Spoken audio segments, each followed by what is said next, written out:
Hello friends, आप सभी का स्वागत है home science classes with Mohini ma'am में। आज हमारे जो प्रश्न हैं हमने इससे पहले जो किए थे वो सॉल्व किए थे 75 प्रश्न। ठीक है ना।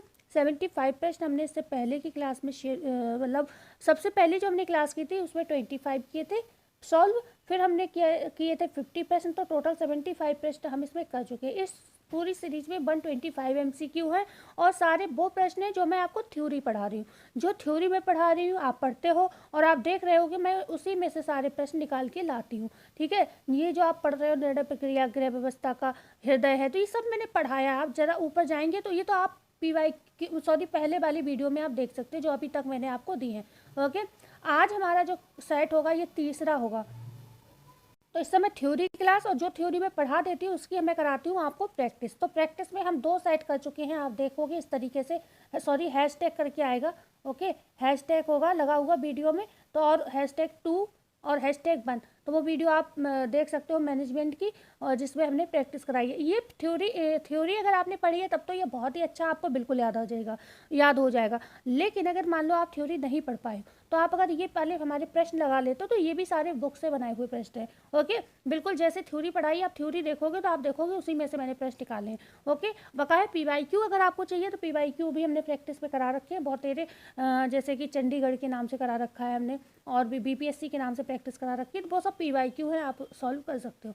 ओके, तो अब हमारा प्रश्न शुरू होता है 76। एक बार वीडियो को सभी लोग शेयर कर देंगे और like and share and subscribe अगर नए हो जरूर करिएगा। तो निर्णय के प्रकार हैं। निर्णय कितने प्रकार के होते हैं? ऑप्शन ए है क्या व्यक्तिगत निर्णय व सामूहिक निर्णय होते हैं। ऑप्शन बी है नैतिक व कार्यक्रमात्मक निर्णय होते हैं। ऑप्शन सी है अकार्यक्रमात्मक निर्णय होते हैं।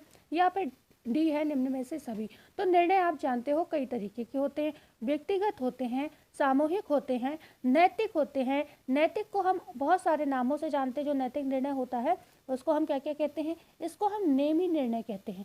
नेमी निर्णय कहते हैं। इसको हम आधारभूत निर्णय कहते हैं। आधारभूत निर्णय कहते हैं। और साथ ही साथ हम इसको आदतन निर्णय भी कहते हैं। आप जानते हो जो निर्णय होता है ना, ये वाला, ये एक ऐसा निर्णय होता है जो हम डेली रूटीन में करते हैं, जो हमारी आदत पड़ चुकी है। जैसे हम सुबह उठते हैं तो ज़्यादातर पीने के लिए पानी गर्म करते हैं, ज़्यादातर हम चाय बनाते हैं, ज़्यादातर हम कॉफ़ी बनाते हैं, जो हम नाश्ता तैयार करते हैं, ये हमारा आदतन है, रोज़ ही हम कर रहे हैं। ठीक है ना। तो ये जो निर्णय के प्रकार होते हैं आपके, इनको हम इन तीन चार नामों से जानते हैं। ओके, अकार्यक्रमात्मक निर्णय और कार्यक्रमात्मक निर्णय, ये भी प्रकार है निर्णय का है। तो हम यहाँ पर मतलब सभी निर्णय के प्रकार जान चुके हैं। यहाँ पर डी ऑप्शन सही होगा, निम्न में से सभी। ठीक है। दूसरे क्वेश्चन की बात करेंगे 77 की। निर्णय का आधार जिसमें प्रबंधक सामने उपस्थित नहीं होता। अच्छा, आप सभी जानते हो निर्णय कहते किसे हैं? निर्णय हमें कब लेना होता है? जब हमारे सामने कोई समस्या हो और हमें चुनाव करना होता है तो हम बेस्ट विकल्प का चुनाव करते हैं। ठीक है, तो उसे ही हम निर्णय कहते हैं। पर निर्णय कभी एक ऑप्शन में से नहीं लिया जाता, कम से कम 2 या 2 से अधिक ऑप्शन होने चाहिए। 2 से अधिक ऑप्शन होने चाहिए तभी हम निर्णय लेते हैं। ठीक है, तो इतना आपको क्लियर होगा। तो अब हमारा प्रश्न क्या था? निर्णय का ऐसा प्रकार जिसमें प्रबंधक सामने उपस्थित नहीं होता। क्या नैतिक निर्णय? नहीं, ये तो हम चाय बनाते हमारा ही निर्णय होता है। और डॉल्फिन निर्णय, यह व्यक्तिगत निर्णय भी होता है, लेकिन व्यक्तिगत निर्णय तो व्यक्ति स्वयं लेता है तो वो होता ही होता है वहाँ पर। ठीक है। सामूहिक निर्णय में पूरा समूह निर्णय ले रहा है तो भाई सब उपस्थित ही है वहाँ पर। तो यहाँ पर हो जाएगा बी ऑप्शन, डॉल्फिन निर्णय। डॉल्फिन निर्णय जैसे बहुत सारी गवर्नमेंट की स्कीम आप जानते हो आती हैं, लेकिन क्या गवर्नमेंट हर जगह स्कीम के पीछे पीछे चलती है? नहीं, वर्कर लोग जाते हैं, बकाया बस वो लागू करती है। तो क्या वो निर्णय तो किसी और का था ना, मंत्रियों का था, संसद में बैठ के लोगों ने डिसीजन लिए थे। तो ये हो जाता है आपका डॉल्फिन निर्णय, जिसमें प्रबंधक कभी भी सामने उपस्थित नहीं होता है। ठीक है ना। तो अब हम बात करते हैं क्वेश्चन नंबर 78 की। नैतिक निर्णय का प्रकार इनमें से नहीं है। ए है आधारभूत निर्णय, बी है नेमी निर्णय, सी है आदतन निर्णय, डी है उपर्युक्त सभी। तो यहाँ पर आपसे क्या पूछा गया है? आपका नैतिक निर्णय का यहाँ पर प्रकार नहीं है, तो भाई यहाँ पर डी ऑप्शन सही होगा। अब आप कहोगे नहीं लगा है मैम, तो ये नहीं कैसे हो जाएगा? तो आपसे पूछा गया नैतिक निर्णय का प्रकार नहीं है। ठीक है, कई बार आपको ऐसे प्रश्न पेपर में भी मिलते हैं और आप कंफ्यूज हो जाते हो, सारे सही होते हैं लेकिन उसमें ऑप्शन में नहीं लगता है। अब आपसे कहूँ क्या इसमें क्या कोई भी नहीं है, तो आप क्या कहोगे? नहीं है, क्योंकि ये तो सारे प्रकार है। ऐसे सोचो, क्या ये नहीं है? ऐसे सोचो तो आपका ऑप्शन आएगा कि हाँ ये तो है सारे प्रकार। तो फिर आपका डी ऑप्शन ही सही हो जाएगा। ये ऐसे प्रश्न भी बनते हैं आपके एग्जाम में, ठीक है, जिसमें क्वेश्चन लिखा होता है नहीं है, तो कई बार तो नहीं ही होता है, ठीक है। अगर यहाँ पर ये नहीं होते, तीनों ऑप्शन गलत होते, तो भी हम कहते हैं डी ऑप्शन, ठीक है, क्योंकि सच में नहीं है। लेकिन अब आपसे यहाँ पर ऑप्शन ही नहीं है, आपको पता है सारे ही हैं, ये भी है, ये भी है, ये भी है, तो अब आप किसे करोगे, क्या इसमें से ये नहीं है, तो अभी आपको डी लगाना पड़ेगा, भाई ये सभी हैं, ठीक है ना। ओके, तो ये थोड़ा समझोगे आपको तो समझ में आ जाएगा, डी ऑप्शन यहाँ पर सही होगा। क्वेश्चन है 79, निर्णय का सबसे सरल प्रकार है, ए है व्यक्तिगत निर्णय, बी है सामूहिक निर्णय, सी है आकस्मिक निर्णय, डी है आपातकालीन निर्णय। तो निर्णय का सबसे सरल प्रकार इनमें से कौन सा है? तो सबसे जो सरल प्रकार होता है निर्णय का, वो होता है आपका व्यक्तिगत निर्णय, ठीक है। व्यक्तिगत निर्णय सरल इसलिए होता है, इसमें हमें किसी की चेचे पेपे नहीं सुननी होती है, जो भी हमें समझ में आता है हम अपने बेस पर ले लेते हैं। लेकिन व्यक्तिगत जो निर्णय होते हैं उनमें क्या होता है, मतलब ये सरल तो होता है, कम समय में आप ले सकते हो, कम समय लगता है क्योंकि आप अपने हिसाब से ले लेते हो निर्णय, ठीक है। इसका क्रियान्वयन भी तीव्र और सरल होता है। क्रियान्वयन भी पूछा जाए किस निर्णय का तेज होता है, तीव्र होता है, मतलब जल्दी जिस निर्णय को लेकर आप काम शुरू कर देते हो, तो वो भी आपका व्यक्तिगत निर्णय होता है। लेकिन ये हमेशा व्यक्तिगत हित के लिए होता है, ये ध्यान रखिएगा, जिससे कभी कभी परिवार में खटास पैदा हो जाती है, आप समझ सकते हो। सामूहिक निर्णय की अगर बात करते हैं, ऐसे निर्णय क्या होते हैं, जटिल होते हैं, ओके। लेकिन यहाँ पर 50 प्रश्न है, तो हम ज़्यादा मतलब डिटेल नहीं करेंगे, जिसे डिटेल पढ़ना है वो थ्योरी पढ़ ले। हम यहाँ पर बस चेक करने आए हैं कि कितने प्रश्न आपके सही जा रहे हैं, आपकी तैयारी कितनी है, आपने पहले जो थ्योरी पढ़ी है वो आपको समझ आई है, नहीं आई है, नहीं आई है तो भैया थोड़ा काम करना पड़ेगा इस पर, ठीक है। तो अब मैं बार बार वही थ्योरी समझाऊंगी तो क्या फ़ायदा, फिर तो आप थ्योरी वाली क्लास देख लो, ओके। या तो मैंने ये चीज़ पढ़ाई ना हो, तब तो मैं आपको समझाती हूँ, मैंने ऐसा किया भी, अगर कोई टॉपिक मैंने नहीं पढ़ाया था और उस पर मैंने प्रश्न निकाले हैं तो उसको मैंने समझाया है लोगों को, ठीक है। लेकिन ये सब मैं पढ़ा चुकी हूँ, इस पर मैं समय बर्बाद नहीं करूँगी। क्वेश्चन 80 है, जॉन टीवी के अनुसार निर्णय प्रक्रिया के चरण हैं 2, 3, 4 या फिर 5। तो जॉन टीवी ने निर्णय प्रक्रिया के कितने चरण बताए हैं? 3 चरण बताए हैं। और मैं ऐसे ही बता देती हूँ, इनके 3 चरण थे, समस्या क्या है, विकल्प आपके पास क्या हैं, और उनमें से उपयुक्त विकल्प कौन सा है उसे चुन लो, ठीक है। ये 3 थे। निर्णय में मतभेद एवं विरोधपूर्ण स्थिति को दूर करने का उपाय है दबाव, समर्पण, समझौता व एकीकरण, डी है निम्न में से एक से अधिक। तो निर्णय में जब भी मतभेद एवं विरोधपूर्ण स्थिति हो और उसे दूर करना है तो सबसे अच्छा है यहाँ पर समझौता व एकीकरण, ये सबसे अच्छा मतलब माना जाता है। लेकिन यहाँ पर ऐसा कुछ नहीं दिया है कि इनमें से सबसे अच्छा कौन सा है, ठीक है। समझौता और एकीकरण ये अच्छा है, लेकिन आपको निर्णय में जब मतभेद पैदा होता है तो कई बार आपको दबाव भी डालना पड़ता है, लेकिन दबाव डालना निम्न स्तर का निर्णय होता है। जब कोई नहीं सुने, मजबूरी बन जाए, आपका वो डिसीजन लेना बहुत ज़रूरी हो, तो हम उसको कहते हैं दबाव डालना, ठीक है। और आप स्वेच्छा से समर्पण भी कर सकते हो। तो क्या यहाँ पर हमारा सिर्फ सी ऑप्शन सही हो जाएगा? नहीं, यहाँ पर डी ऑप्शन सही होगा। ये हमारा ऑप्शन तब सही होता सी जब ये पूछा जाए कि सभी निर्णयों में से जो मतलब निर्णय की जो विरोधपूर्ण स्थिति है उन सब में सबसे श्रेष्ठ ऑप्शन कौन सा है, तब हम कहते हैं सी ऑप्शन, ठीक है। क्योंकि इसमें आप समझौता और एकीकरण मिलजुल कर रहे हो, ओके। समझौता आप समझदारी से होता है, ओ कि चलो कोई समस्या आ रही है तो मिल गए सब लोग, और एकीकरण मतलब सबने क्या किया, चलो ठीक है, एक ही मतलब सब एक हो गए, ओके, ऐसे करके। लेकिन यहाँ पर दबाव ये हो सकता है किसी को ज़बरदस्ती आपको डिसीजन, मतलब जैसे किसी लड़की का शादी का मन नहीं है अभी, लेकिन आप उसका एग्ज़ाम है, वो चाह रही पहले मैं पेपर क्लियर करूँ, लेकिन पेरेंट्स को कोई बहुत अच्छा रिश्ता मिल गया तो लड़की का मन नहीं, लेकिन उन्होंने दबाव में ज़बरदस्ती शादी कर दी उसकी, ठीक है। तो ये दबाव होगा, तो ये अच्छा नहीं होता है, ठीक है ना। समर्पण, वही लड़की अपनी खुशी से कि चलो ठीक है, एग्ज़ाम तो रोज़ कह देती है गवर्नमेंट, कभी होता नहीं है, रोज़ हो रहा है एग्ज़ाम, कल होगा परसों होगा, लेकिन हो तो रहा नहीं है, तो लड़की खुद ही स्वेच्छा से सोचे चलो छोड़ो, होगा तो देख लेंगे, समर्पण करके वो शादी कर लेती है, ठीक है। तो ये अंतर होता है। और समझौता व एकीकरण में कि चलो पूरे घर ने ये डिसीजन ले लिया कि कोई बात नहीं, चलो थोड़ा समय दे देते, चलो तुम ये वाला पेपर दे दो, अगर तुम्हारा क्लियर हो जाता है तो सही, नहीं तो हम फिर भैया शादी कर देंगे। मतलब यहाँ पर उस समय तो उसे मौका दे दिया ना, तो मिलकर सबने समझौता कर लिया, चाहे लड़का कितना भी अच्छा मिला था, लेकिन उन्होंने चलो ठीक है तुम्हें एक मौका और दे देते हैं, पूरे घर ने ही उन्हें सेफ मतलब मौका दे दिया, तो ये हो जाता है समझौता, ओके।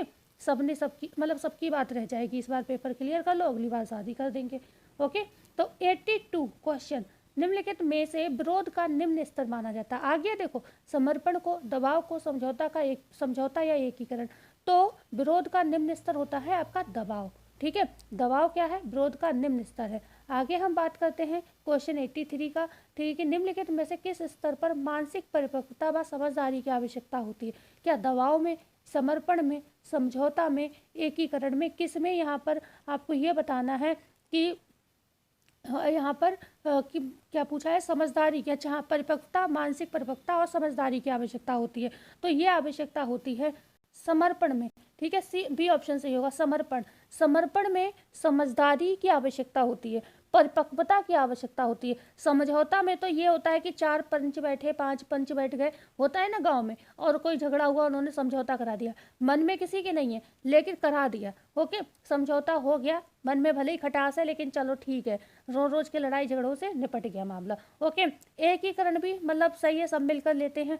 लेकिन समर्पण मतलब कोई एक व्यक्ति कर रहा है, तो समर्पण अगर एक व्यक्ति बेवजह अपना नुकसान करके कर रहा है तब तो गलत है, लेकिन अगर वो बहुत सोच समझ कर ले रहा है, मानसिक परिपक्वता है, समझदारी है, तो वो समर्पण जो होता है मतलब बहुत अच्छा माना जाता है कि ठीक है, समझ रहे हो ना। जैसे कि वही बात मैंने कहा, शादी वाली चीज़ थी, तो पेरेंट्स ने क्या कहा कि मतलब बड़ी सोच समझ के फैसला ले लिया कि चलो ठीक है, लड़का तो अच्छा है, पर क्या फ़ायदा है, लड़की ही मतलब मन से लड़की ही खुश ना रहे जाके वहाँ पर, कोई दिक्कत हो उसे, ठीक है, वो मन से शादी नहीं कर रही है, वहाँ बेमन रहे जाके। तो बड़ी समझदारी से उन्होंने ये कहा कि चलो ठीक है बेटा, तुम्हारा मन नहीं है, जब तुम कहोगे तभी करेंगे, चलो तुम्हें जो करना है अब सो कर लो। तो यहाँ पर बहुत सोच समझ कर पेरेंट्स ने डिसीजन लिया है, ठीक है। तो ये होता है समर्पण, इसमें हमेशा मतलब मैच्योरिटी चाहिए होती है, ओके। क्वेश्चन है यहाँ पर 84, विरोध व मतभेद को दूर करने का सर्वोत्तम स्तर कौन सा माना जाता है? आयोजन को, दबाव को, नियंत्रण को या एकीकरण को? तो विरोध एवं मतभेद को दूर करने का जो सर्वोत्तम स्तर है यहाँ पर, वो आपका कौन सा होगा? देखो, आयोजन भी नहीं होगा, है ना, दबाव तो है ही नहीं, ये तो निम्न स्तर है, नियंत्रण भी क्या है, चरण है, ये भी चरण है, तो एक ही बचा आपके पास, एकीकरण, ओके। तो विरोध व मतभेद को दूर करने का सर्वोत्तम स्तर क्या है? एकीकरण, कि सब लोग एक हो जाओ, अपना अपना घर संभालो, ठीक है, सब एक हो जाओ, भाई आपका ही परिवार है, हर बात में लड़ो झगड़ो मत, सारे डिसीजन जो लेना है सब मिलजुल कर ले लो, ठीक है। तो ये वाला हो गया आपका सर्वोत्तम स्तर, एकीकरण हो गया। और यहाँ पर जो समर्पण है, इसमें समझदारी और परिपक्वता की आवश्यकता पड़ती है, और दबाव जो है निम्न स्तर है, ओके। साधन का प्रकार है मानवीय साधन, अमानवीय साधन, ए बा बी दोनों, या खाली ए बा बी, अच्छा ए बा बी नहीं मतलब दो नहीं, सॉरी, मैं खांसी आ रही है मुझे, थोड़ा चेंज हो गया, वीडियो रोकनी पड़ रही, कई बार खांसी आ चुकी है। 85 क्वेश्चन क्या था? साधन का प्रकार है मानवीय साधन, अमानवीय साधन, ए बा बी दोनों नहीं, या फिर ए बा बी दोनों सही हैं। तो साधन के प्रकार मानवीय भी होते हैं, अमानवीय भी होते हैं, तो यहाँ पर कौन से हो जाएंगे? ए बा बी दोनों हो जाएंगे, ठीक है। आगे हम बात करते हैं क्वेश्चन नंबर 86 की। साधनों का प्रयोग किया जाता है आवश्यकता की पूर्ति के लिए, संतुष्टि के लिए, मूल्य एवं लक्ष्य की प्राप्ति के लिए, या डी है उपयुक्त सभी। तो यहाँ पर जो हमारे साधन होते हैं वो डी ऑप्शन सही होगा। भाई, हम आवश्यकताओं की पूर्ति भी करते हैं, संतुष्टि के लिए भी करते हैं, और मूल्य एवं लक्ष्य की प्राप्ति के लिए भी हम साधनों का प्रयोग जो है करते हैं, ठीक है। तो यहाँ पर आपका कौन सा ऑप्शन सही हो जाएगा? डी ऑप्शन जो है बिल्कुल सही हो जाएगा, ठीक है। एक प्रश्न मेरे मन में आ रहा है जिसको मैं क्लियर कर दूं। यहाँ पर थोड़ा आप लोग कंफ्यूज हो रहे होंगे, थोड़ा सा बता देती हूँ। जैसे कि हमने बताया था, विरोध व मतभेद को दूर करने के 4 स्तर होते हैं, ठीक है। पहले ये चीज़ हो सकता है कुछ बच्चों को यही नहीं पता हो, तो 4 स्तर होते हैं। तो 4 स्तर में एक होता है दबाव, ठीक है, ध्यान से सुनिएगा, अभी आप लोग कन्फ्यूज हो रहे होंगे। दूसरा होता है समर्पण, ठीक है, समर्पण होता है। और तीसरा कौन सा होता है? समझौता होता है, ओके, समझौता होता है। चौथा कौन सा होता है? एकीकरण होता है। तो ये 4 स्तर आपके होते हैं, ओके।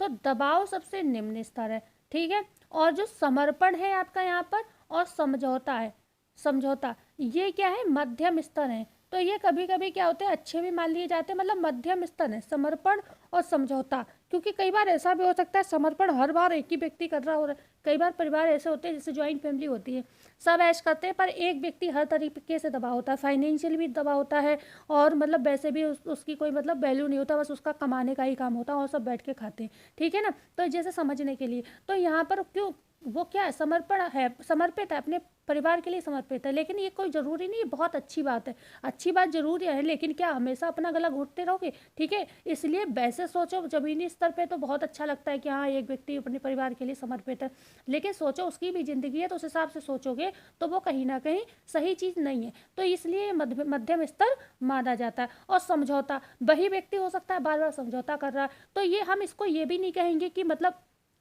दबाव का, मतलब दबाव निम्न स्तर है। यहाँ पर ये नहीं कि इसके पास कोई दबाव है, वो चाहे तो आज अलग हो जाए कि ठीक है वो तो मेहनत कर रहा है, वो तो अलग होकर अपना और अच्छा अपना लाइफ स्टाइल कर लेगा, भाई मेहनत करने की आदत है, कमाता है वो, लेकिन फैमिली के लिए वो समर्पित है। ठीक है, तो यहाँ पर ये मध्यम स्तर, हम इसकी इस चीज़ को गलत भी नहीं कह सकते भाई कि गलत है ये चीज़, मतलब भाई अपने परिवार के लिए कर रहा है, ओके, अब तो गलत भी नहीं है, लेकिन ये बहुत अच्छी भी नहीं है। तो यहाँ पर बी ऑप्शन, सॉरी, मध्यम स्तर के होते हैं समर्पण और समझौता, ध्यान रखिएगा। ठीक है ना, इतनी चीज़ आप क्लियर रखिएगा, क्योंकि कई बार क्या होता है मतलब कन्फ्यूज़न आपका इसमें बन सकता था, इसलिए मैंने सोचा एक बार इसको बता देती हूँ। लेकिन समर्पण में हमेशा क्या होता है, मानसिक परिपक्वता और समझदारी की आवश्यकता होती है, ये चीज़ आपको ध्यान रखना। और एकीकरण में क्या होता है कि चलो बात खत्म करो, जियो और जीने दो वाली कंडीशन होती है। ठीक है, तो अब आपको और ज़्यादा इतने पर समझ में आ गया तो सही है, लेकिन और ज़्यादा अगर आपको दिक्कत हो रही है तो आप क्या कर सकते हो, हमारी निर्णय वाली क्लास देख सकते हो, क्योंकि ये निर्णय जब हम लेते हैं तो उसमें जो मतभेद हो जाते हैं उनको दूर करने के ही स्तर हैं। ठीक है, तो अब आपको आई होप ये चीज़ समझ आ गई होगी। साधन का प्रकार, ये प्रश्न हो गया था। हाँ, साधनों का प्रयोग किया जाता है, 86 है, आवश्यकता की पूर्ति के लिए, ये वाला भी हो गया, डी ऑप्शन सही था। आगे हम बात करते हैं क्वेश्चन नंबर 87 की। साधनों को मानवीय व अमानवीय रूप में किसने वर्गीकृत किया था? क्या ग्रॉस एवं केंडल ने, निखिल एवं डॉसी ने, लेविन ने या हेनरी फ्योल ने? तो फिलहाल तो दोनों ने ही किया था। तो यहाँ पर दो ऑप्शन तो नहीं है, एक को कर लो, ए और बी दोनों। ठीक है, इसको कर लो। साधनों को वर्गीकरण किया था दोनों ने, ए बा बी, ओके, दोनों ने किया था, क्योंकि निखिल एवं डॉल्सी ने भी किया है और ग्रॉस एवं केंडल ने भी किया, तो डी ऑप्शन यहाँ पर सही हो जाएगा, ए बा बी दोनों। ओके, बात करते हैं क्वेश्चन नंबर 88 की। सर्वप्रथम साधनों का वर्गीकरण उपयोग में लाया गया 1960 में, 1961 में, 1962 में, 1963 में। यहाँ पर आपका बी ऑप्शन सही हो जाएगा, 1961 में। हमने आपको बताया भी था कि जो साधनों का प्रयोग का वर्गीकरण सबसे पहले कहाँ किया गया था, इंडियाना के फ्रेंच लेक में किया गया था। ठीक है ना, एक अर्थशास्त्र से संबंधित सेमिनार था, गृह विज्ञान का जो अर्थशास्त्र होता है उसी से संबंधित सेमिनार था, उसमें ये वर्गीकरण किया गया था। ओके, क्वेश्चन है 89। 1961 में साधनों का जो वर्गीकरण किया गया था वह था तकनीकी साधन या शिल्प विज्ञान संबंधी साधन, बी है सामाजिक साधन या सामुदायिक साधन, सी है व्यक्तिगत या व्यक्त साधन, या डी है उपर्युक्त सभी। तो ये सभी थे। ठीक है, ये सभी थे, डी ऑप्शन आपका बिल्कुल सही हो जाएगा। ओके, तो यहाँ पर डी ऑप्शन सही हो जाएगा। जो 1961 में साधनों का वर्गीकरण हुआ था उसमें तकनीकी साधन भी थे, सामाजिक साधन या सामुदायिक साधन भी थे, व्यक्तिगत या अव्यक्त साधन भी थे, तो यहाँ पर डी ऑप्शन जो है सही हो जाएगा। आगे हम बात करते हैं क्वेश्चन नंबर 90 की। रेस्टोरेंट, चर्च, हॉस्पिटल, पुस्तकालय साधन है अमानवीय, सामाजिक, सामुदायिक, या फिर डी है उपर्युक्त सभी। वैसे तो जो रेस्टोरेंट, चर्च और हॉस्पिटल वगैरह है ये कैसे हैं, ये भाई अमानवीय है भी है, क्योंकि आपकी सोच वगैरह इसमें थोड़ी ना है, ये तो छूने वाली चीज़ें आप देख भी सकते हो आंखों से, तो अमानवीय भी हैं, और ये सामाजिक भी हैं, और ये सामुदायिक भी हैं। ओके, समाज भी प्रयोग करता है, समुदाय भी प्रयोग करता है, तो डी ऑप्शन सही हो जाएगा। ठीक है, आगे हम बात करते हैं 91 का। समय को अमानवीय साधन माना है ग्रॉस एवं केंडल ने, निखिल एवं डॉसी ने, कॉटजिन ने, या उपर्युक्त सभी ने। तो समय को अमानवीय साधन किसने माना है? समय को अमानवीय साधन माना है निखिल एवं डॉसी ने, क्योंकि इन्होंने मानवीय नहीं माना है, इसलिए क्या हो गया, अमानवीय हो गया। ओके, और ग्रॉस एवं केंडल ने इसे मानवीय साधन माना है। ओके, आगे हम बात करते हैं क्वेश्चन नंबर 92 की। निम्नलिखित में से प्राकृतिक संसाधन नहीं है? जल, हवा, प्रकाश, पेड़ पौधे, खनिज, कोयला, योग्यता, कौशल और ज्ञान। प्राकृतिक संसाधन इनमें से नहीं है, क्योंकि वो क्या है, मानवीय संसाधन है, तो वो हो जाएगा सी ऑप्शन। ओके, योग्यता, कौशल, ज्ञान, ये क्या मानवीय संसाधन है। प्राकृतिक क्या है, जल है, हवा है, प्रकाश है, पेड़ पौधे, खनिज, कोयला, ये क्या हो जाएंगे, आपके प्राकृतिक हो जाएंगे, तो यहाँ पर सी ऑप्शन सही था। क्वेश्चन है 93।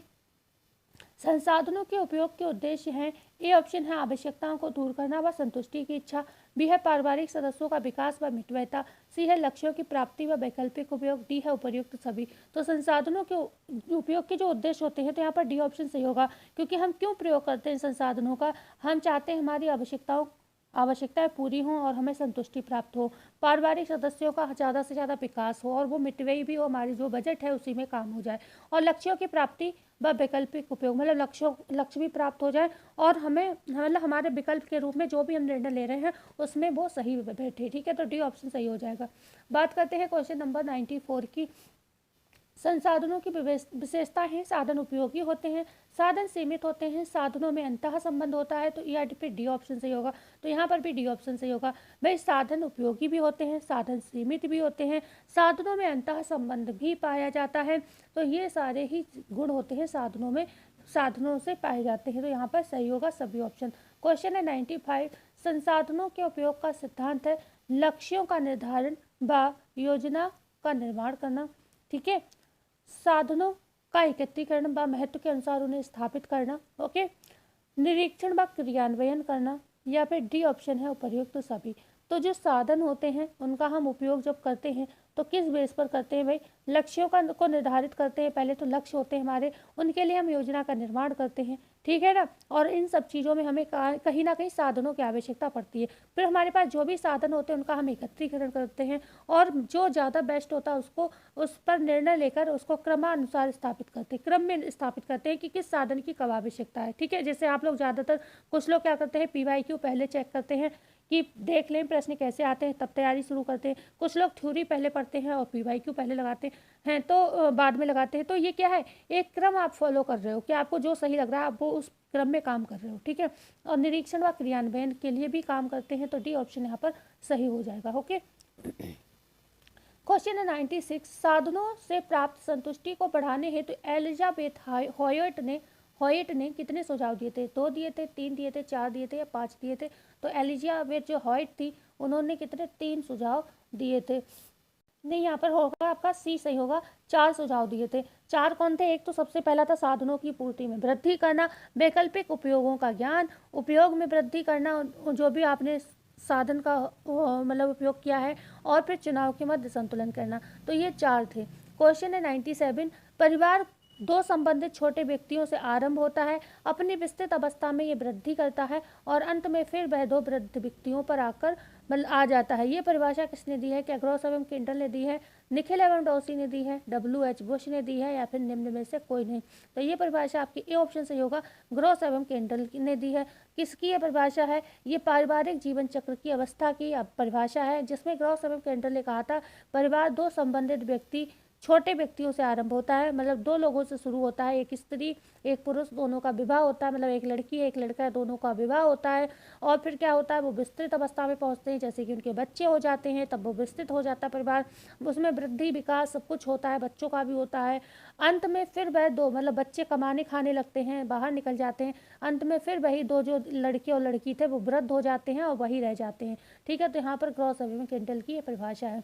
सर्वप्रथम किस कार्य से परिवार का आरंभ होता है, विवाह संस्कार से, युवक युवती के मिलने से, नए परिवार के आरंभ से, डी है संतान के जन्म से।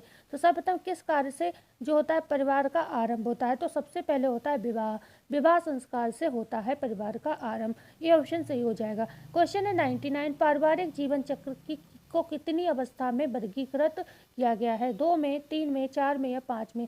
तो ये किया गया है 3 अवस्थाओं में वर्गीकृत किया गया है। सबसे पहले आपकी आती है प्रारंभिक अवस्था, जिसे हम कहते हैं स्थापत्य काल। ओके, मतलब प्रारंभिक अवस्था आती है, उसके बाद आती है आपकी विस्तृत अवस्था, और तीसरी होती है आपकी संकुचित अवस्था, जब वृद्ध माता पिता रह जाते हैं अकेले। बात करते हैं क्वेश्चन नंबर 100 की। निम्नलिखित में से किस अवस्था को सामंजस्य काल कहा गया है, प्राथमिक को, विस्तृत को, संकुचित को, या निम्न में से कोई नहीं। तो सामंजस्य हम कब करते हैं, जब एक लड़की एक लड़का अलग अलग घर से आते हैं, अलग अलग संस्कृति से आते हैं, अलग अलग व्यवहार होता है, ठीक है, अलग अलग आदतें होती हैं, तो ये होती प्राथमिक अवस्था। यहाँ पर आपको सामंजस्य करना पड़ता है, तभी आपका परिवार आगे बढ़ पाता है, नहीं तो परिवार टूट जाता है। ओके, क्वेश्चन है 101। शिशु का आगमन पारिवारिक जीवन चक्र की किस अवस्था में होता है, संकुचित अवस्था में, विस्तृत अवस्था में, प्राथमिक अवस्था में, या फिर निम्न में से सभी। तो यहाँ पर जो शिशु का आगमन होता है वो कब होता है पारिवारिक जीवन चक्र की सेकेंड स्टेज में होता है ना, तो विस्तृत अवस्था कहलाती है। यहीं पर तो विस्तृत होगा परिवार जब बच्चे होंगे। 102 क्वेश्चन है, परिवार की शुरुआत दो संबंधित युवा युवतियों से होती है, अपनी विस्तृत अवस्था में वह वृद्धि करता है तथा अंत में फिर केवल दो वृद्ध व्यक्ति ही रह जाते हैं। ये परिभाषा, ये प्रश्न हो गया ग्रॉस और केंडल की, ठीक है ना। एक में बच्चा दिया था और इसमें वृद्ध व्यक्ति दिया, तो यहाँ पर बी ऑप्शन सही है, ग्रॉस और केंडल की परिभाषा है। 103 है, पारिवारिक जीवन चक्र की अवधारणा को समझना आवश्यक है। ए है रहन सहन व जीवन स्तर को बनाए रखने के लिए, बी है योजना का क्रियान्वयन करने के लिए, सी है मूल्यांकन करने के लिए, डी है निम्न में से सभी। तो पारिवारिक जीवन चक्र की जो अवधारणा है उसे हम क्यों समझना चाहते हैं भाई? जब हमें ये पता होगा कि परिवार जब जो होता है एक क्रम में चलता है।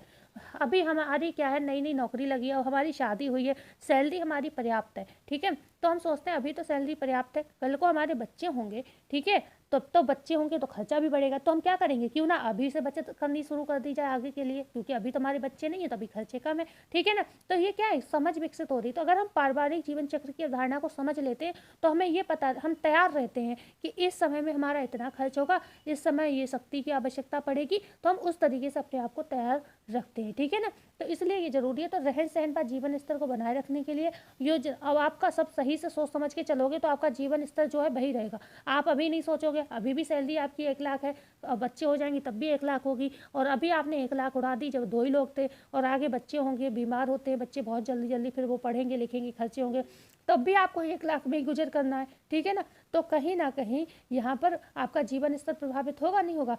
तब आपको ये लगेगा कि पहले तो हम यहाँ घूमने जाते थे, इतना पैसा यहाँ खर्च करते थे, वहाँ करते थे, अब आपके पास पैसे बचते ही नहीं है, तो वो चीज़, वो प्रेशर आपके माइंड पे ज़रूर आएगा कि अब तो ज़िंदगी में कुछ है ही नहीं, ठीक है, ऐसा सोचोगे आप। तो इसलिए क्या है, अगर आपने पहले से ही सब प्लान किया हुआ है तो आपको सारी योजनाओं का क्रियान्वयन करना आसान हो जाता है। समय समय पर मूल्यांकन भी हो जाता है कि आपके परिवार की कंडीशन कैसी चल रही है, आपका इनकम आपके परिवार के लायक है भी या नहीं है, और नहीं तो उसी में आप बजट बना के कोशिश करते हो। तो डी ऑप्शन यहाँ पर सही हो जाएगा। भाई जो पारिवारिक जीवन चक्र की अवधारणा वो ऐसा ही नहीं है, इससे आपको ये समझ में आ जाता है कि किस स्टेज पर हमें क्या क्या परिस्थितियाँ फेस करनी पड़ेंगी, और हम उसके लिए पहले से ही तैयार हो जाते हैं। तो 104 प्रश्न है, पारिवारिक जीवन चक्र की अवधारणा में अवस्थाओं में व्यय होने वाले निम्न साधनों की भविष्यवाणी करती है। जो पारिवारिक जीवन चक्र है आपका, ठीक है, परिवार, जैसे हम वही पारिवारिक जीवन चक्र तो आप समझ ही गए होगे, 2 व्यक्ति मिलते हैं, शादी विवाह होता है, फिर वो परिवार बनता है, फिर वो सामंजस्य स्थापित करते हैं, आगे उनकी विस्तृत अवस्था आती है, उसमें बच्चे होते हैं, ठीक है, फिर उन्हें बच्चों का लालन पालन पोषण करना होता है। तो ये तो सब आपको समझ में आ रहा है, नहीं आ रहा है, ठीक है। तो इन अवस्थाओं में हमें क्या क्या चीज़ों की भविष्यवाणी हो जाती है, अगर हम पहले से ही प्री प्लान करके चलें कि हमारे जीवन में अभी ये चीज़ें आनी है, तो आप किस किस चीज़ की भविष्यवाणी कर लोगे, समय की कर लोगे, शक्ति की कर लोगे, धन की कर लोगे, या निम्न में से सभी। अगर हम ये चीज़ पढ़ते हैं तो हमें बहुत अच्छे से पता होता है कि अभी बड़ी ज़िंदगी इंजॉय में चल रही है, आगे बच्चे आएंगे तब पता चलेगा, जब सोने का भी समय नहीं मिलेगा, तो आपने समय का भी कर लिया, ठीक है ना, और तब पता चले अभी तो बहुत जल्दी से मतलब बहुत एनर्जी है, भाग के कर लिया, भाग के वो कर लिया, लेकिन जब बच्चे होंगे ना तब पता चलेगा शक्ति कितनी है ना, सब कुछ मतलब आपकी भविष्यवाणी हो जाती है। ओके, और धन जो अभी आप खूब इंजॉय कर रहे हो, सारी पाबंदी लग जाएगी बच्चे होने के बाद। ओके, क्यों, क्योंकि भाई बच्चों के खर्चे बढ़ जाएंगे, तो ये सारी भविष्यवाणी हो रही है। ओके, भविष्यवाणी हो रही है। तो पारिवारिक जीवन चक्र की जो अवधारणा होती है, ये विभिन्न अवस्थाओं की भविष्यवाणी पहले ही कर देती है कि आपके खर्चे भी बढ़ने वाले हैं, आपका समय भी बढ़ने वाला है, बहुत खर्च होने वाला है, और आपकी शक्ति भी लगने वाली है। बच्चे होते हैं, कई बार हम लोग इतने थक जाते हैं कि सोचते हैं कि क्या है जिंदगी, ठीक है ना। हालांकि बच्चे सबको अच्छे लगते हैं, इसमें बस ये समझने वाला विषय है। पारिवारिक जीवन चक्र की धारणा का विकास हुआ 18वीं शताब्दी से पहले, 18वीं शताब्दी के बाद, 19वीं शताब्दी से पहले, या 19वीं शताब्दी के बाद। तो हमने बताया था जो पारिवारिक जीवन चक्र की अवधारणा है वो 18वीं शताब्दी के बाद आई है, ठीक है। 18वीं शताब्दी तक तो कोई जानता ही नहीं था, तो फिर 18वीं शताब्दी से पहले तो होगा ही नहीं, बाद में ही आंसर होगा, बी ऑप्शन सही होगा। बात करते हैं क्वेश्चन नंबर 106 की। सर्वप्रथम पारिवारिक जीवन चक्र की अवधारणा को समझने का श्रेय निम्नलिखित में से किस व्यक्ति को जाता है। मतलब पारिवारिक जीवन चक्र की अवधारणा के विषय में लोग, भाई जीवन में सबके ये चीज़ आती है, लेकिन किसी ने इस पर कोई कुछ सोचा नहीं था, जैसे हो रहा था चल रहे थे। तो इसको राउंट्री ने सोचा, कैरोथर्स ने सोचा, लेवाइजर ने सोचा, या रीमर ने सोचा। तो आप जानते हो जो कैरोथर्स है वो क्या है, नायलॉन के जनक हैं, भाई नायलॉन का निर्माण किया। लेवाइजर आप जानते हो न्यूट्रिशन साइंस के फादर हैं, जिन्होंने मेटाबॉलिज्म के प्रोसेस को समझाया सबको अच्छे से, ठीक है। और रीमर कौन है, रीमर ने चिड़ियों पर किया था मेटाबॉलिज्म का प्रोसेस, आपको हमने ये चीज़ें भी पढ़ाई हैं न्यूट्रिशन साइंस में, ठीक है। तो यहाँ पर आपका राउंट्री होगा। राउंट्री ने ही सबसे पहले तुलनात्मक अध्ययन किया था, पारिवारिक जीवन चक्र की अवधारणा को इसमें क्या वही चीज़ आ जाएगी भाई, किस चीज़ की तुलना की थी कि नॉर्मल समय, हम नॉर्मल हैं मतलब कुछ भी हमारे बच्चे नहीं हैं, तब हमारे पास कितना समय है, तब हमारे पास कितनी शक्ति है, तब हमारा धन वही पर्याप्त है, हम खूब इंजॉय भी कर रहे हैं। लेकिन जब बच्चे आ जाते हैं तो हमारा समय भी कम हो जाता है, शक्ति भी कम हो जाती है, दिन वही 24 घंटे हैं, सैलरी वही उतनी ही है, ठीक है, लेकिन सब सारी चीज़ों पर इफेक्ट पड़ता है। तो इस चीज़ का अध्ययन किया था तो राउंट्री महोदय ने। 107 है, पारिवारिक जीवन चक्र की अवधारणा का तुलनात्मक विवरण का प्रकाशन निम्नलिखित में से किस पुस्तिका में किया गया। तो अभी हमने बताया राउंट्री ने क्या किया था, तुलनात्मक अध्ययन किया था, कॉर्क ने, सॉर्क ने, यॉर्क में या फिर ब्रिटेनिका में, ठीक है, कॉर्क में, सॉर्क में, यॉर्क में या ब्रिटेनिका में। आपको ये बताना है कि जो पारिवारिक जीवन चक्र की अवधारणा का तुलनात्मक अध्ययन किसने किया था, राउंट्री महोदय ने किया था, राउंट्री महोदय ने किया था। तो ये जो था किस पत्रिका में किया था, तो ये पत्रिका थी आपकी, ये पत्रिका थी यॉर्क, ठीक है, यॉर्क पत्रिका में किया था, ठीक है। ओके, बढ़ते हैं आगे। क्वेश्चन नंबर 108, राउंट्री किस देश के निवासी थे, भारत के, जापान के, इंग्लैंड के या फिर अमेरिका के। तो जो राउंट्री थे ये इंग्लैंड के निवासी थे, ठीक है। राउंट्री कहाँ के निवासी थे, सी ऑप्शन सही होगा, इंग्लैंड के ये निवासी थे, ठीक है। आगे बात करते हैं क्वेश्चन नंबर 109, पारिवारिक जीवन चक्र की मुख्य 3 अवस्थाओं को संशोधित किया। ओके, बात करते हैं क्वेश्चन नंबर 109 की, पारिवारिक जीवन चक्र को मुख्य 3 अवस्थाओं में संशोधित किसने किया, ग्रॉस एवं कैंडल ने, निखिल एवं डॉल्सी ने, लिचफील्ड ने या फिर बिगलो ने। तो हमने आपको बताया था जो पारिवारिक जीवन चक्र की अवधारणा है तो उनको 3 भागों में बांटा गया, ठीक है ना। तो 3 भागों में किसने बांटा, तो बांटा था आपके राउंट्री ने, लेकिन ये संशोधित किया बिगलो महोदय ने, ठीक है। तो डी ऑप्शन यहाँ पर सही हो जाएगा। ओके, बात करते हैं क्वेश्चन नंबर 110 की, आर्थिक पुनर्नियोजन के काल से संबंधित अवस्था इनमें से नहीं है। ए है संकुचित अवस्था, बी है सेवानिवृत्ति अवस्था, सी है प्रारंभिक अवस्था, डी है निम्न में से सभी। तो आर्थिक पुनर्नियोजन किस काल में हम करते हैं, जब हम सेवानिवृत्त हो जाते हैं, ठीक है। सेवानिवृत्त मतलब जिसको हम संकुचित अवस्था भी कहते हैं, मतलब 3rd स्टेज की बात हो रही है। तो यहाँ पर प्रारंभिक अवस्था तो प्रारंभ में आती है, सबसे पहली अवस्था को हम प्रारंभिक अवस्था कहते हैं, जब शादी विवाह होकर परिवार की शुरुआत होती है, जिसे हम स्थापत्य काल भी कहते हैं। तो ये तो पहली स्टेज है, ठीक है।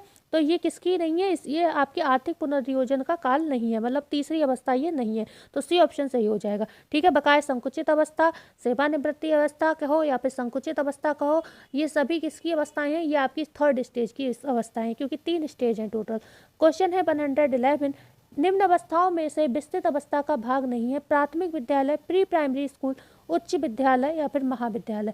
तो आपको हमने बताया था जो आपकी विस्तृत अवस्था थी उन्हें 4 भागों में और कहीं कहीं 5 भागों में बांटा गया, ठीक है, जिसमें आपकी ज़्यादातर स्कूलिंग से ही संबंधित है, जैसे प्राथमिक विद्यालय है, उच्च विद्यालय है, महाविद्यालय है, ठीक है। तो ये है लेकिन आपका प्री प्राइमरी स्कूल नहीं है इसमें, ठीक है। तो ये याद रखिएगा, प्राथमिक विद्यालय, उच्च विद्यालय, महाविद्यालय, शिशु आगमन, पालन पोषण एवं स्कूल पूर्व अवस्था, ये सारे विस्तृत अवस्था के भाग हैं, लेकिन आपका प्री प्राइमरी इसमें नहीं आता है। क्वेश्चन है 112 की बात करेंगे, पारिवारिक जीवन चक्र को 4 अवस्थाओं में बांटा है। इरीन ओपनहीम ने, मजूमदार ने, ऑगबर्न एवं निमकॉफ ने या निम्न में से कोई नहीं। तो पारिवारिक जीवन चक्र को बांटा है 4 अवस्थाओं में इरीन ओपनहीम ने, जिन्होंने प्रबंधन को संस्कृति की जड़ कहा है, इन्होंने 4 अवस्थाओं में बांटा है। प्रश्न है कि इरीन ओपनहीम ने पारिवारिक जीवन चक्र की 4 अवस्थाएं बताई हैं, उनमें कौन कौन सी शामिल हैं, एक अकेला व्यक्ति, नव दंपति, संकुचित परिवार। लेकिन संकुचित परिवार से एक परिवार और आता है, वो होता है विस्तृत परिवार, ठीक है। तो फिर ये भी होगा, तो ये 4 हो गए, तो फिर यहाँ पर डी ऑप्शन हो जाएगा सही, क्योंकि हमने क्या बताया, इरीन ओपनहीम ने भी पारिवारिक जीवन चक्र को 4 अवस्थाओं में बांटा है, 4 में बांटा है। तो एक अकेला व्यक्ति, दम दंपति, संकुचित परिवार, संकुचित से पहले हो जाएगा भाई, संकुचित तब होगा ना जब परिवार विस्तृत होगा, मतलब बच्चे वगैरह होंगे, तो यहाँ पर इससे पहले संकुचित परिवार आएगा, विस्तृत परिवार आएगा, तो फिर ये 4 हो जाएंगे आपके यहाँ पर। बात करते हैं 114 प्रश्न की, प्राथमिक स्कूल की अवस्था निम्न में से कहलाती है, 3 से 6 वर्ष की अवस्था, 6 से 12 वर्ष की अवस्था, 12 से 13 वर्ष की अवस्था या फिर 12 से 18 वर्ष की अवस्था। तो यहाँ पर प्राथमिक स्कूल की अवस्था की बात हो रही है, तो ये होती है आपकी 6 से 12 वर्ष की अवस्था। 3 से 6 मत लगाइएगा, 3 से 6 तो वो प्ले स्कूल आ जाएगा, 3 साल का बच्चा जो होता है, या फिर आंगनवाड़ी आ जाएगा। यहाँ पर हो जाएगा 6 से 12 वर्ष। और जो आपकी 12 से 18 वर्ष है, तो ये उच्च विद्यालय की अवस्था कहलाती है। ठीक है ना, उच्च विद्यालय की अवस्था।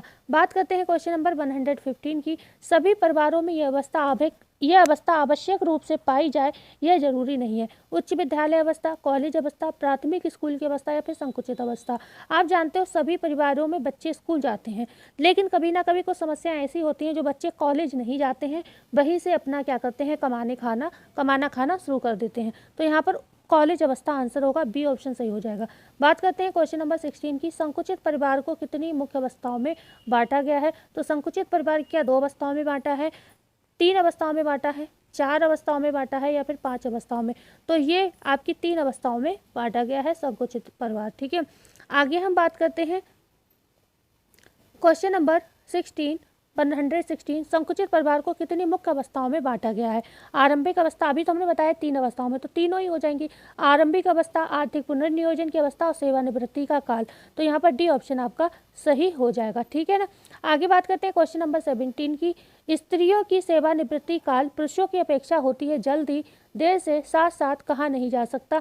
तो ये हो जाता है जल्दी। ठीक है, स्त्रियों जैसे अगर वर्किंग, वैसे तो ये कंडीशन पर डिपेंड करता है, ये उस समय का सारा रिसर्च हम पढ़ रहे हैं जब महिलाएं कम जॉब वगैरह करती थी, तो महिलाएं ज़्यादातर घर में रहती थी, तो बच्चों के शादी विवाह होते ही वो फ्री हो जाती थी, बच्चे अलग सेटल हो जाते थे। और पुरुषों का रिटायरमेंट कब होता है? 65 ईयर में करीब। ठीक है ना, तो 65 ईयर तक वो गवर्नमेंट जॉब में हो, प्राइवेट जॉब में हो, तो उसे तो जॉब करनी है। तो यहाँ पर स्त्रियों की सेवानिवृत्ति काल पुरुषों से जल्दी मानी जाती है, बुक के हिसाब से यही आंसर अभी तक माना गया है।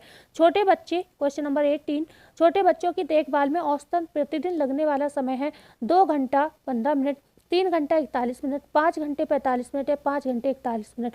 जो छोटे बच्चे होते हैं उनकी देखभाल में ही सिर्फ 5 घंटे और 41 मिनट का समय लगता है। इन प्रश्नों को ध्यान से करना, ये प्रश्न बन सकते हैं। क्वेश्चन है 120, 1 साल के बच्चे की देखभाल में लगने वाला समय का अध्ययन किया, तो वो किया था क्या? ब्रॉसवार्ड ने, बिगलो ने, राउंट्री ने या फिर निम्न में से कोई नहीं? तो राउंट्री तो आप जानते हो पारिवारिक जीवन चक्र की अवस्था को समझा ही राउंट्री ने था। बिगलो ने इसको, जो राउंट्री ने जो अवस्थाएं दी थी उनको संशोधित किया था। और ब्रेसॉर्ड जो महोदय हैं, इन्होंने 1 साल तक के बच्चों पर अध्ययन किया और देखा कि जो इन पर समय लगता है, मतलब सिर्फ इनकी देखभाल में, वो 5 घंटे 41 मिनट का समय लगता है। और ये समय लगभग 1922 के करीब की रिसर्च है। ठीक है, आगे बात करते हैं 121 की। 2 साल से कम के बच्चों की देखभाल में सदस्यों को प्रतिदिन कितने घंटे का समय व्यतीत करना होता है?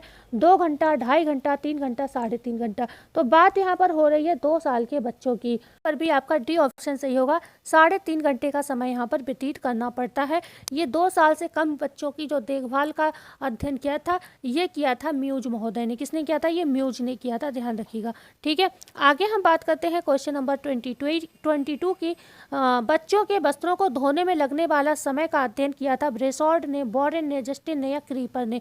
तो जो वस्त्रों को धुलने का समय का अध्ययन किया है वो क्या है? बोरेन ने। ठीक है, बोरेन ने जो बच्चे होते हैं उनके वस्त्रों को धुलने में कितना समय लगता है उस पर अध्ययन किया था, और इन्होंने बताया था कम से कम 2.8 घंटे का समय बताया था इन्होंने लगता है बच्चों के वस्त्र धुलने में। आगे बात करते हैं question number 123, home management in family living पुस्तक के लेखक हैं निखिल एवं डॉल्सी, ग्रॉस एवं केंडल, एलिजाबेथ या लेवॉर्थी? ठीक है, तो यहाँ पर आपका आंसर होगा ए ऑप्शन, निखिल एवं डॉल्सी की ये पुस्तक है home management in family living. बात करते हैं क्वेश्चन नंबर 124 की। पारिवारिक जीवन चक्र की प्रारंभिक अवस्था में शक्ति की मांग होती है कम, अधिक, कम से अधिक या मध्यम अधिक?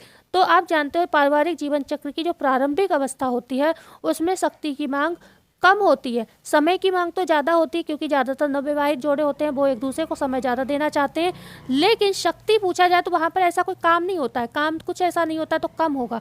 ठीक है, समय की मांग अधिक होती है, शक्ति की मांग कम होती है, धन भी उतना खर्च नहीं होता है। बात करते हैं 125, लास्ट क्वेश्चन है। पारिवारिक जीवन चक्र की किस अवस्था में समय और शक्ति साथ ही साथ धन की मांग अधिक होती है? सामान्य होती है, कम होती है, कहा नहीं जा सकता। तो यहाँ पर जो पारिवारिक जीवन चक्र की अवस्था है, ठीक है, तो इस अवस्था में समय और शक्ति की और साथ ही साथ धन की मांग अधिक होती है। अच्छा, यहाँ पर मतलब धन, अच्छा सही है, प्रश्न सही है बिल्कुल, धन की मांग होती है। मतलब यहाँ पर ये पूछा जा रहा है समय, शक्ति और धन की मांग, तीनों की ही मांग होती है अधिक, किसमें, पारिवारिक जीवन चक्र की। अच्छा, यहाँ पर क्वेश्चन थोड़ा एरर है कि किस अवस्था में इस तरीके से होगा, थोड़ा प्रश्न ये गड़बड़ हो गया। ओके, ये मैं देख लूँगी मैंने कौन सा प्रश्न ये बनाया था, तो इसको यहीं पर छोड़ देते हैं। ओके, ये प्रश्न थोड़ा गड़बड़ हो गया है, बनाते समय ध्यान नहीं दिया। तो मिलते हैं कल नई वीडियो में नई जानकारी के साथ। क्लास कैसी लगी बताना ना भूलिएगा, अच्छी लगी हो तो लाइक शेयर सब्सक्राइब जरूर करिएगा। धन्यवाद।